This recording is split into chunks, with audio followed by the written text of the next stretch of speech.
everyone, I'm Alexa from the blog theduvalhomestead.com, where I share weekly farm-to-table recipes, homesteading, and our healthy living from our homestead in Duval. I'm so glad you're here today to make lemon bars. Lemon bars have a really special place in my heart. They are the thing that I make every year for Christmas morning, and I bring it to our family's big Christmas gathering, and it is a huge hit with everybody. If you like lemon at all, you will love lemon bars. They are sweet and delicious and a really nice contrast to a lot of the chocolate or sugar cookie flavors that you might have around the holidays. Now, if it's not the holidays and you're watching this video, you can still make lemon bars. They would be great for a summer dessert, for example, because they are very light tasting and the lemon is very refreshing. In our family, we do a lot of Christmas baking, and we really look forward to having a Christmas cookie or a lemon bar on Christmas morning right when we wake up. So we have cookies for breakfast. Now, we do follow this with a big hearty breakfast. So this year I'll probably make an egg and potato and cheese and sausage casserole in the oven. And I like doing it that way because I can make that in advance and then I can put it in the oven early Christmas morning and have it be ready by say 9 or 10 a.m. So we can start with the treats, and it's the only time of year that we would ever do that. And so I personally love eating all of our sugar cookies and our gingerbread and chocolate crinkles and the lemon bars early in the morning. It's a really fun tradition. So I'd love to hear from you. What do you eat on Christmas morning? For us, we open presents for quite a while, so it's really important to have a lot of food ready to go in the morning. And with this recipe, you can actually freeze these lemon bars, which I'm gonna do. This works out really well so that you don't have to cook anything Christmas morning. You prepare it all in advance and then you just have to lay it out and you can enjoy. For this recipe, you'll need butter, flour, sugar, a whole bunch of lemons, and a whole bunch of eggs, and confectioner's or powdered sugar for dusting. We are going to make a crust first, and don't worry, this is not as hard as a pie crust. So first we're gonna make a crust in a 9 by 13 inch pan. We'll bake the crust, then we'll make the filling, we'll put the filling in, and then we'll bake that and it will be done. I am gonna throw this in the freezer afterward so that we can pull it out and enjoy its freshness on Christmas morning. So we're gonna start by making the crust. You're gonna want a half a pound of unsalted butter at room temperature. So a pound is 16 ounces, so half of that would be 8. Each of the sticks are 4 ounces each. So 2 sticks of butter, unsalted. I like the Kerrygold butter because it's grass-fed. Room temperature just means that it's been sitting out, so it should be a little bit squishy, which these are ready to go. You're gonna put those in a large mixing bowl. Oh, and before you do this, preheat your oven to 350. You're gonna put the butter in a mixing bowl. If you know Ina Garten, you know that all of her recipes have a lot of butter, and that's why they're so good. Then you're gonna add a half a cup of granulated sugar. That's white sugar. And you're gonna add half a cup of granulated sugar, which is white sugar. This is slightly brown, but it's not brown sugar, it's still white. And you're gonna blend this together. If you have paddle attachments, I would use those. I'm gonna just use these ones for now. So you're going to blend the butter and sugar mixture first.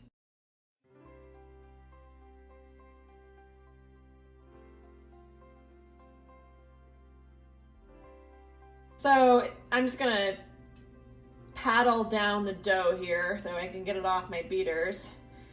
If you have a paddle attachment, maybe this will be a little easier. We would love a stand-up mixer. So if you have that, you will probably have an easier time, but you still are gonna have to do this because it's mostly butter. So this is why it's important for the butter to be at room temperature. Meanwhile, combine 2 cups of all-purpose flour and 1/8 of a teaspoon of salt.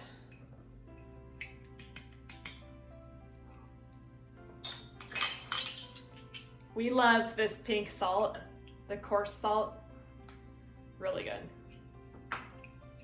We're going to slowly add the flour, which has the salt in it as well, little bits at a time, and then we will blend that in.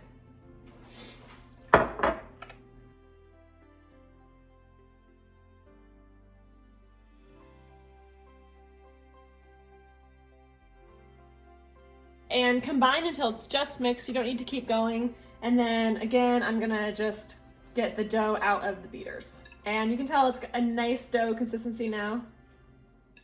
I already want to eat it. So next you're gonna get flour and a clean clean workspace, spread the flour onto the workspace. A cool countertop is best for this. And you're just gonna spoon out your dough onto the workspace, onto the table. I think I said this before, but this smells amazing. This is smelling really good. And then form your dough into a ball using your clean hands. And once you have it all, it doesn't have to be a perfect ball. Once you have it all together, pressing it with your hands, you're going to transfer it to your baking dish, your 9x13 dish. And you're just gonna spread it out with your hands into the dish. And you don't need to line the dish or put anything in it like oil or butter because there is so much butter already in this crust. Another reason I really like this recipe. And I'm using my fingers to kind of knead it in. You want about a 1/2 inch rise on the side. What I love about doing crusts is that they never look great at first. I feel like I'm always worried it's not gonna work, and then it always does. So worry not, your crust will be perfect. Plus, what's the worst that happens anyway? Someone gets more or less crust, nothing's wrong with that. Plus, some people don't even like crust, and other people like myself, I like extra crust. I like a lot of crust. I'm always the one at the party who gets like other people's crust. This is looking really good. About a 1/2 inch. Someone once told me that this part of your finger is about 1 inch. So I use that all the time. So it's a little bit high. I'm gonna bring it down a little bit. Okay, so we have about a 1/2 inch rise on all sides. And now I'm gonna stick this into the fridge and chill for at least 20 minutes or so, just to chill the dough. You always wanna chill your dough. So while that's chilling, we are going to get our lemons ready. So I'm gonna rinse all of these lemons. It's really important that you rinse these because we're going to zest them, so you wanna make sure they're nice and clean. Also, if you didn't get a chance to get organic lemons, well, I would get organic lemons because you're gonna be eating the outside of the skin, so you wanna make sure that these are good lemons. So you're gonna grade 6 lemons approximately for about 2 full tablespoons of lemon zest. Now, while you're doing this, you're gonna wanna pull your eggs out. We're gonna be using 6 large eggs and you want them to be at room temperature. So if they were in the fridge before, pull them out.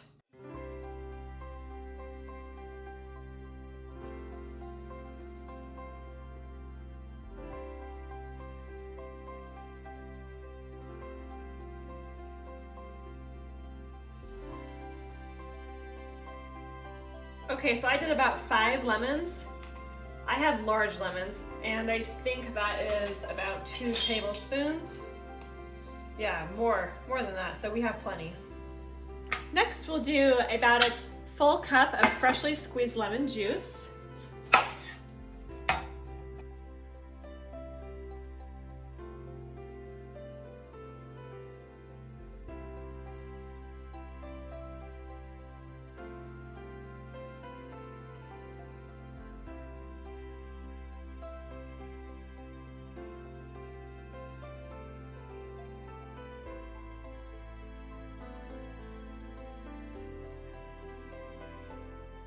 'So now that the crust has cooled, we're gonna put it in the 350-degree oven for 15 to 20 minutes until it just starts to turn light brown. Okay, so next in a large bowl, we're gonna whisk together 6 eggs.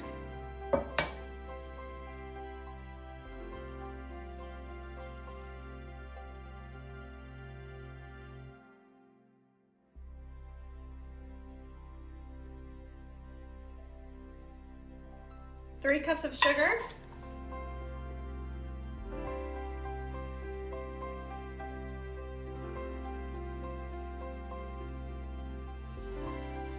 2 tablespoons of freshly grated lemon zest.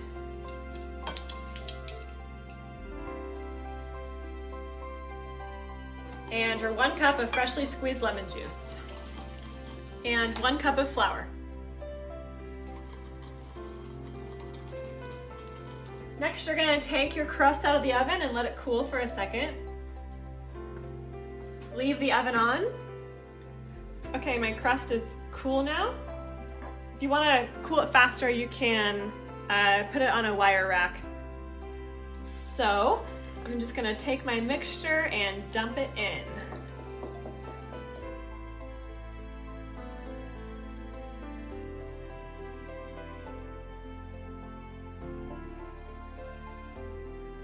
Okay, so we're gonna pop this in the oven for 30 to 35 minutes until the filling is set, and then we can let that cool to room temperature. Now the nice thing about this is it has so much sugar in it that it can be at room temperature for a while. Still though, I wouldn't leave it out longer than a few hours. Here in the wintertime, our home is pretty cold anyway, so we leave it out probably all afternoon, but then we'll put it back in the fridge. And I am going to freeze this for the next week so that I have it fresh for Christmas morning. Okay, our lemon bars have been in for 35 minutes, so let's see how they turned out.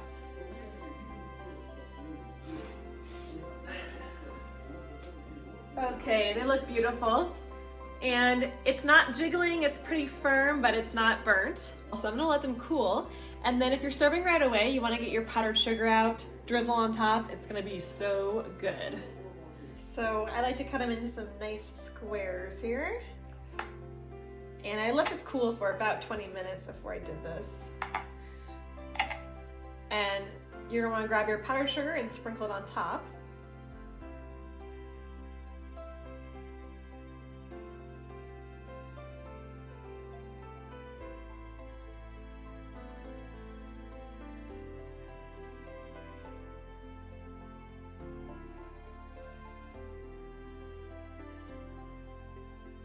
Well, thank you for making these lemon bars with me. I had so much fun, and I hope that these turn out really well for you, especially if you like lemon. You're going to love these, I promise. If this is your first time seeing my page, make sure you subscribe on YouTube and like on Facebook. Every week, I post a new video and a blog post about a farm-to-table recipe, healthy living, and homesteading. So if you're interested in those things, you will find those on my Facebook, my YouTube, and I'm also on Pinterest. The full recipe, including a printable recipe card for this, will be on my blog, theduvalhomestead.com. Also, if you want more recipes like this, please visit my Pinterest. I have a board that's called DH Organic Food Farm to Table Recipes, and that's where I put all of my recipes, the video tutorials, and the blog posts. I normally post really healthy recipes, bone broth, chicken roast, beef stew recipes, vegetables, and really, really good, easy farm to table recipes. But I do like my desserts too. As always, if you enjoyed this video, you think someone else would like it too, make sure you share it with them. Thanks so much for stopping by my homestead, and enjoy your lemon bars. See you next week.